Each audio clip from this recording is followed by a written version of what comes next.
Well, welcome everybody. Welcome to Stelvio again. We've already been through and we've had a look at the interior design and all the wonderful things there. Today we're going to have a special look at all of the electrical sides with this very special electric boat. So come on through and we'll do that together. There's going to be a bit of jumping around, so let's start. Now, the first thing is that we're in the bedroom and we've got electric beds. So there's electric stuff going on here too. Into the bathroom area. Here we have an electric toilet. This is a Cinderella toilet. It's an incinerating toilet and boof and it's gone. But in actual fact, it takes about 3 hours to fully cycle through everything. We have in the kitchen a toaster, as you'd expect. A dishwasher, as you wouldn't expect, a cooker tap, which gives you boiling hot water, lovely cold water, and bubbly water as well. Induction hob, combination oven. That there's a whole bunch of things that ovens normally don't do. Of course, a lovely coffee machine here, and a fridge with a freezer box on it. And I think I've covered everything in the kitchen, but I might have forgotten something. So keep coming, keep coming. Down at the back of the boat, we have another incinerating toilet in here. So it's a 2-bathroom or 2-toilet boat. We've got a washer dryer in this area here. And in this area here, we've got our electrical cupboard. And then at the top of it, we have our monitoring screen, and we'll talk about that in a little bit more depth. So what I wanted to talk to you about today is how the electricity circulates around the boat. It's different from a house, of course, but let's open this lovely cupboard and we'll have a look inside. What I might do is open this up so that you get a better picture of what's in here. And there you go. So just a few pointers here, and we'll talk about them all in a little bit more depth later on. But you've got a solar charger, an isolation transformer, a charger inverter, a consumer board. Over here we've got a DC dropper, a board here for starting your generator. It's a DC generator. And a whole bunch of other things here aimed at keeping your boat safe. So let's sort of start with what we do with everything going on in the boat. So electric boats need batteries, and batteries have come along an awful long way in recent years. This boat has lithium batteries, nearly 30 kilowatt hours of lithium batteries.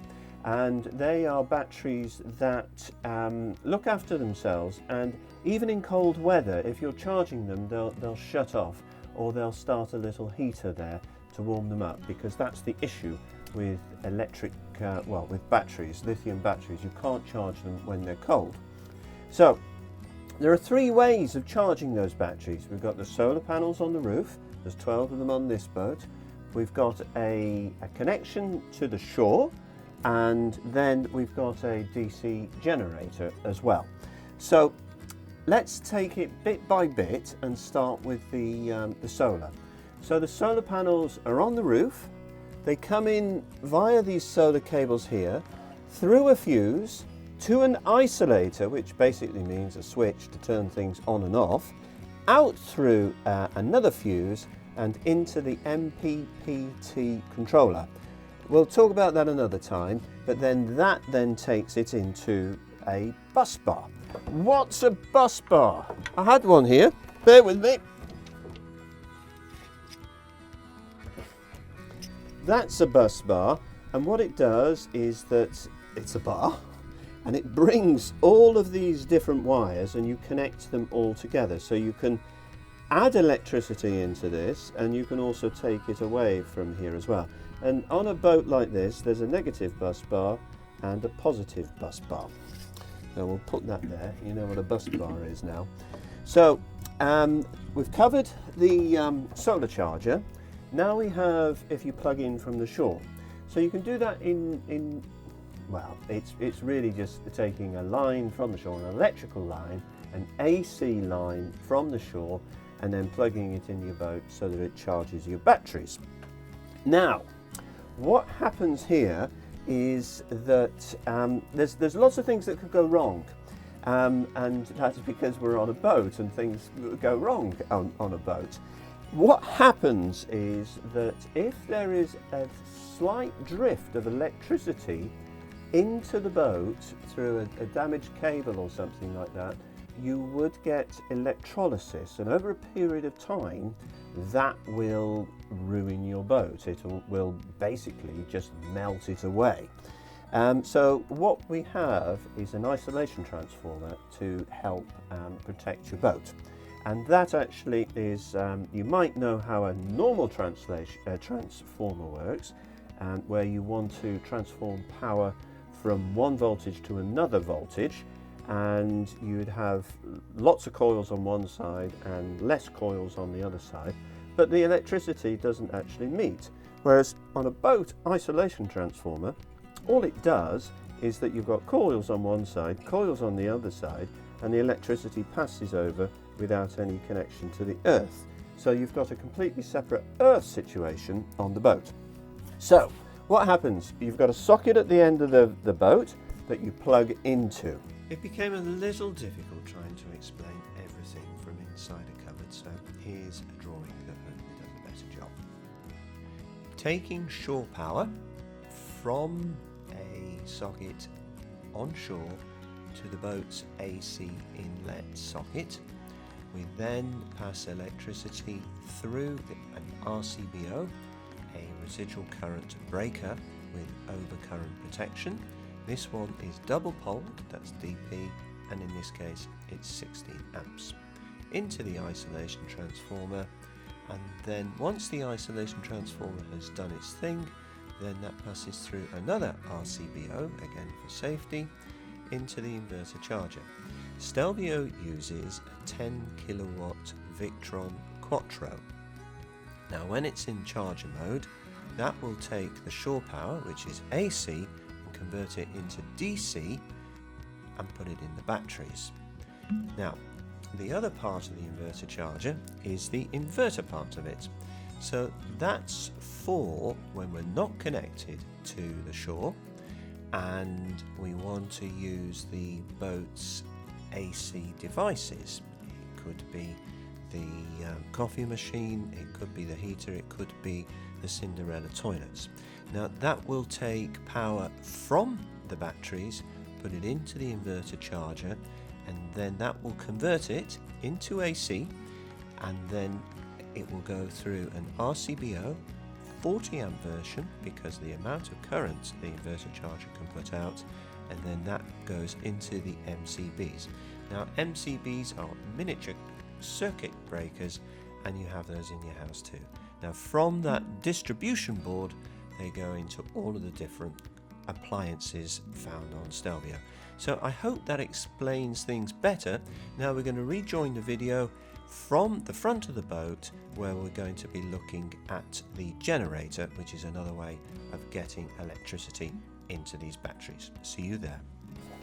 So because this is an electric boat, and we at the front of the boat in the tug deck area have an electric lift to put in big bikes, proper bikes, racing bikes and the like. They're actually gravel bikes, and they're very nice because you can go along the towpath with them. But they're a proper thing, and it's so light, it's unbelievable. So down here, we've got this beautiful machine here. It's very, very quiet, but I'm not going to turn it on. It's a 1300 Fisher Panda generator, but when we turn it on, we gear it back a little bit so that it's just producing 10 kilowatts at a time. And then it's very difficult for me to show you. So if I can just point to some things up in here and you imagine what they look like. So from the generator, we need to start the generator. So there's a starter battery in here. And then there's a generator battery isolator up there. And then that then starts the generator, and from there the generator starts to produce electricity, DC at a little over 48 volts, that goes into a voltage control system, and then that adjusts the voltage to a suitable level to be taken into the bus bar. Now that goes all the way back to the back of the boat and straight into the bus bars there. So that's a big old thing, and I guess the upside of this is that you're taking a very pure form of battery juice back to the batteries, but you've got to get it there, and the downside is that you have to take it through some very big cables to do that. And that's a little bit expensive. But however, it's a fabulous system, and when you see 10 kilowatts pouring into these lithium batteries, you're filled with a sense of awe, really. So that's really it, and a massive isolator switch and a massive 300 amp fuse here as well. So all of those things, plus a charger for your bike as well, just in case they go electric. And I'm going to use the bike lift to get up because it makes it a little bit easier. So we're going to skip this up bit, and then we're going to have a look at this thingy here, this beautiful, it used to be in the Navy, but now it's retired to the canals. It's got a 5G Wi-Fi aerial on the top.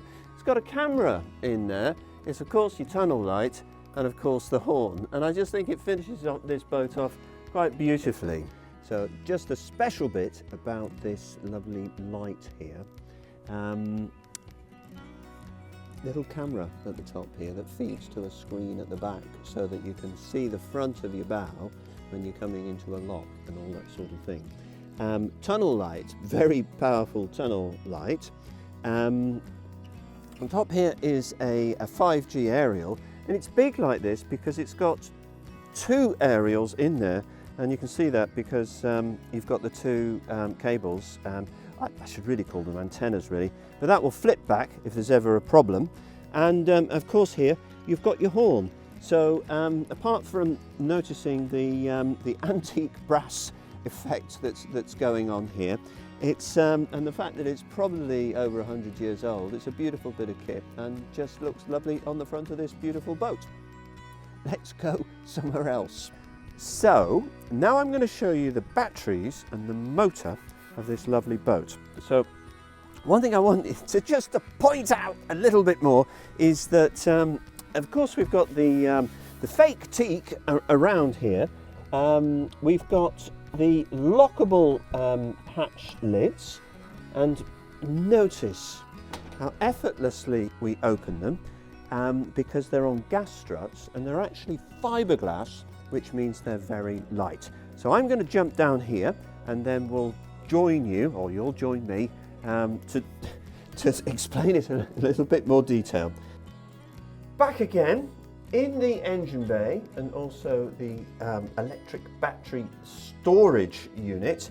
I'm on my knees paying homage to the god of lithium batteries. So just have a look down here. So what we got is a big battery box with 8 batteries in here. They're 12 volts each, and what happens is that they're joined together, 4 in parallel, 2 in series. So that's 4 parallel, 2 series, so that they're joined together like that. And I can lift this up. We've got this nice perspex thingy here so that you can actually see what's going on with your batteries, and you can see how they're joined up. So this here is joining it in parallel, and then these go in the series there. So you're creating a bank of 24 volts. Now we can manually press on those and see that they're all beautifully full. We can do that with our phone app, and we can do it by looking at the shunt as well. So all beautifully stowed, and really just it makes for so much space in this area. Calorifier here, and then we're just going to jump around the other side and show you the motor and the power that comes off this PMAC, permanent magnet AC motor, that's just perfect for narrowboating. So Ryan's my cameraman, And he's going to jump over here now. Well, maybe just leap. Yeah. So here we are with this beautiful PMAC motor. On top is a controller, a motor controller, under this device that we've made. We call it a soap dish because it does look like a soap dish, but underneath there is a motor controller which takes the battery juice, which is DC, and turns it back into AC for the permanent magnet AC motor. So it's a 3-phase motor. And why these motors are so special is because they've been specially wound for us in Italy, not in China, in Italy by a very expert company, and they produce a phenomenal amount of power. And for me, narrowboating, I've become a noise Nazi, I'm afraid, and I want to try and reduce the amount of noise, the amount of squeaks that go on, but also have the most efficient motor I can. So with this motor here, we've got a 20-inch prop. Now I know there are some manufacturers out there that have a lot smaller props, and that's fine too, they can do that. But if the bigger the prop, the more grip that you have it. You think of it as tyres on the road. If you've got a wide tyre on your road, you're going to get better grip than a little skinny one. And that's exactly what this does. Now what I'm going to do now is turn the motor on. You'll hear a click, which is the contactor, which is the device that protects your motor from being damaged should you bump into something on the canal, like a shopping trolley or something like that. So bear with me. Okay, listen for the click.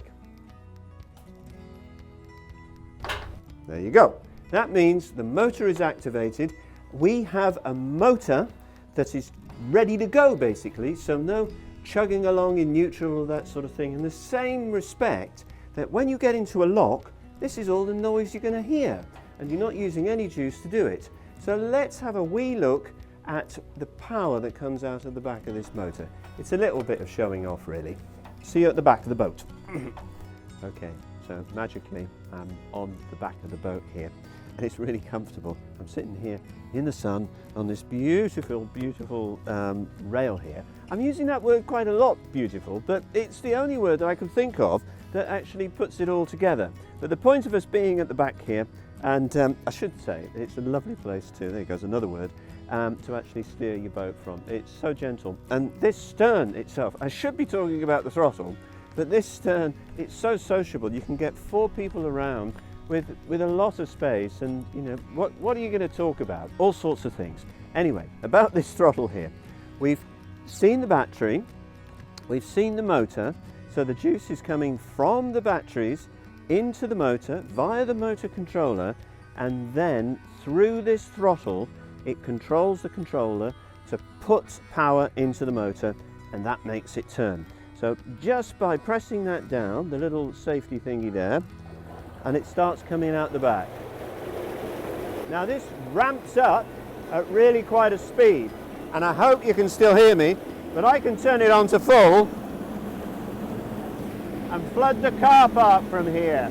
I hope you can appreciate the amount of power that this thing produces. It really is quite phenomenal. I'm going to stop it now because I don't want to give the fish a headache.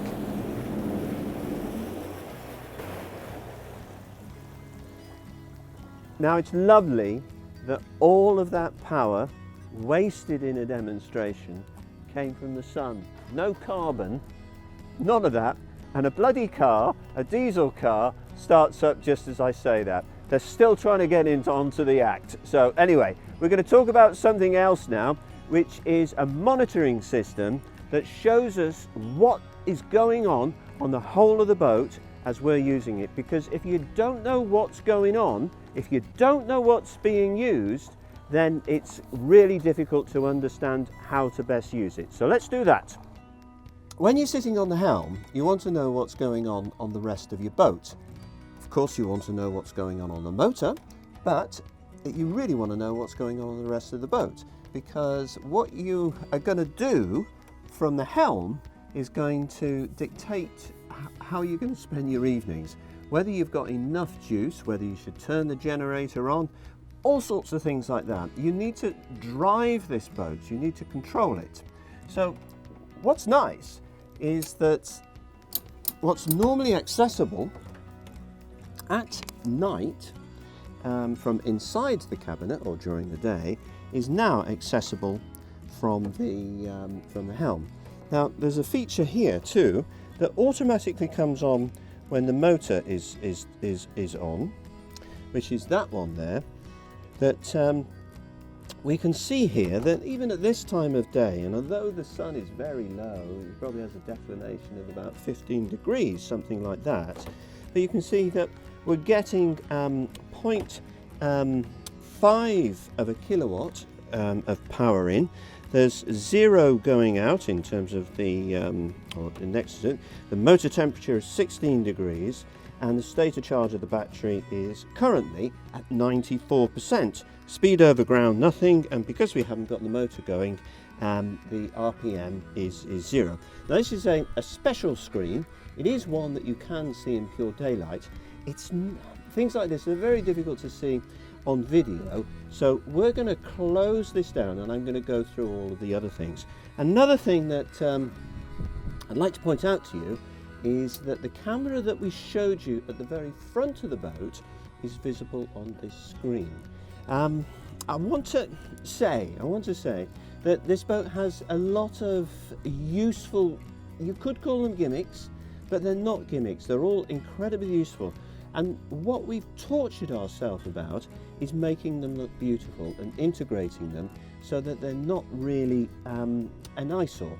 My idea of things is that these things should all sit beautifully within the design of the boat. So we're going to change point of view now and hopefully take you through some of these things so that you start to understand all of the things that we offer you here at Mothership Marine. I nearly forgot the name of my own company. Okay, so when I was a little bit more outside and the cameraman Ryan was a little bit more outside and this was tilted round, this was the screen that you were seeing. The sun has now gone behind a cloud. It's 6:30 in the evening and we're still getting 0.2 of a kilowatt. Now the home screen is the thing I've just passed there, and it says so because there's a picture of a house, and it shows you in general what's going on the on everything here. So now we can see that there's 340 watts coming into the battery, that's feeding into the batteries, and there's only 99 watts going out. 70 of those watts is going into the AC system and 29 of them are going into the DC system, which are things like lights and pumps and screens like this and the Wi-Fi too. So those are all the things that are going there. So it's a nice screen that you can really see what's going on there. But if we want to drill down, so if we take a look at the solar, we're not going to go through every one here, but let's just take a look at the solar here. So we'll clip to the solar. This is today. This is how the sun has progressed over the whole of the day and then for the week. So we've had 2 reasonable days over the last couple of days, Monday and Tuesday. Last week was a bit rubbish, but in total we've generated through the solar panels only 35.3 kilowatt hours. Now if we look at that, what it is in the month, that's 170 kilowatt hours, and in April, May, I'd say that that's pretty good. Now we get the same views from the battery, from the generator, from the charger, so you can see when you've plugged in to the shore charger and things like that. You can drill down on the AC as well. But then we've got other things like this here, which is a PDFs of manuals that are for the boat that can be easily updated, and you always lose where they are as well. And it's just a sort of collection really of all of the things on the boat that we put them together. So if I show you, for instance, the DC system here, and we'll take that onto the other side of the electrical cabinet that you didn't see before, so you get to have a little peek at that. As they say in speeches, without further ado, and I'll open this section up here, and then Ryan, if you can peep through here,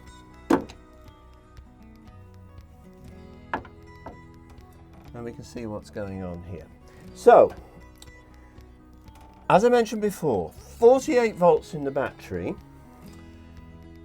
comes from the bus bar, so that is a give and take thing, the bus bar, and here we're going to be taking from the bus bar into this device here, which is another bit of Victron kit, 48 volts in, 26 volts out, and there's an isolator here, and that, as I mentioned before, goes to feed all of the lights, things like the screens here. But there are one or two little things like the Wi-Fi that need 12 volts, and we've supplied 12 volts to them by a little further dropper that takes the 24 volts down to 12 volts. So we've got 3 voltage systems here in total on the DC side, and of course the AC as well. Now, what's going on here, there's a whole bunch, everything is protected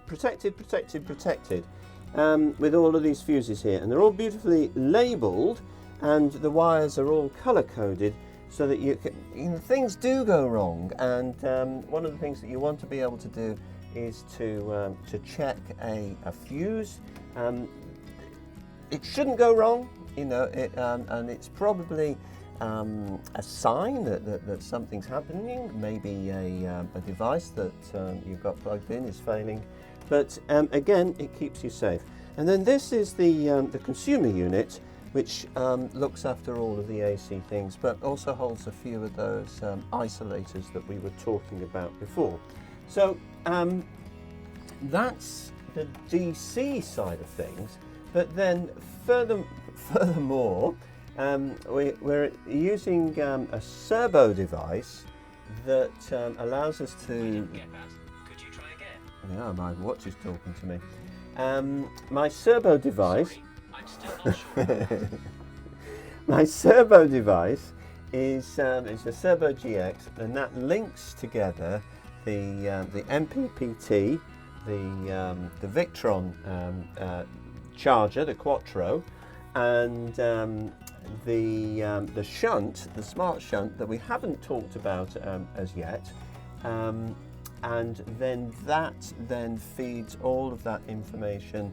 It actually goes up into the cloud, but it also goes into this box here. So that's how we do this information here. But we add to the information that goes on here information from the motor controller and from the generator as well, which is something that we can't ordinarily do with the servo. Now, there's other functionality to this device as well, in that we have a solar dump. Now, a solar dump is not going to the loo plein air. I'm going to take my watch off, and I've put it in my pocket, and hopefully that will sort it out. That's old-fashioned way of dealing with tech. A solar dump. So it's not something that you do when you need to out on a sunny beach or anything like that. It is if your batteries are in a rather full state and you've still got the sun coming in, that means that you can divert that energy into heating the hot water. Now, I've got this on my boat, Shine, and since I've installed it, I've enjoyed lots of good hot water, and it's done it automatically for me. So that's a wonderful thing. So there are other things that you can do with it. I don't think we've got time for them now, but the possibilities are endless. Let's have a look at the solar panels, because those are the things that really drive these boats. My company and the whole team, we've really tried hard to make solar the largest source of power on the boat. I feel like I'm speaking to you from a letterbox here, but we'll go and have a look at the solar panels on the roof because they are special. Here we are, we're at the very end of our little film here about the electrical system on Stelvio, and in fact, in a strange sort of way, we're at the beginning because all of the energy starts at this point here on these solar panels. These solar panels were designed by Mothership Marine, and we get them made over in Europe, not China, and they're made for us there. And what's beautiful about them is that they actually fit all the way through to the handrail here. And these particular panels have something in them called ETFE. Now the T stands for Teflon, and it means that not a lot is going to stick to your roof, but it also means that it's very difficult to get these cover strips to stick to your roof too. But we found a way, and it works very well. So it's designed at keeping the roof of your narrowboat pristine and getting all of the sun it deserves.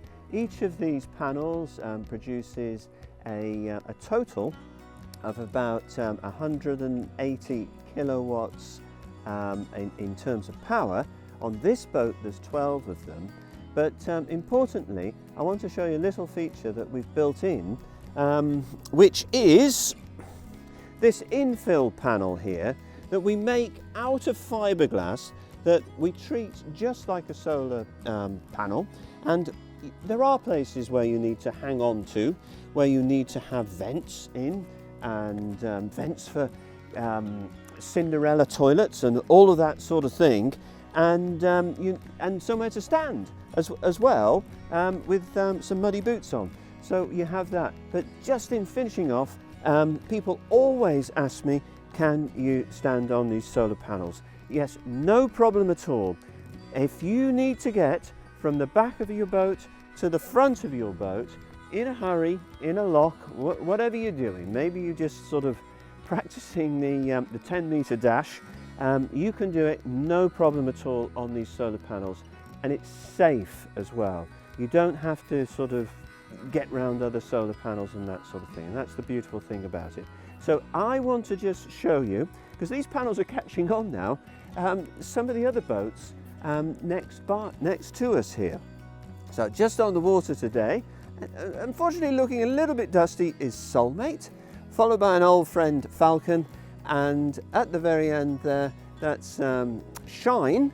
And that boat now has been on the water for 4 years, and the nice thing I can report is that the solar panels on Shine produce the same amount of power as these new ones here. So those panels have been working well and are still working to the efficiency that they did when they started to at the beginning. The sun is coming out, and that's a beautiful time to end this video. Thank you very much for watching.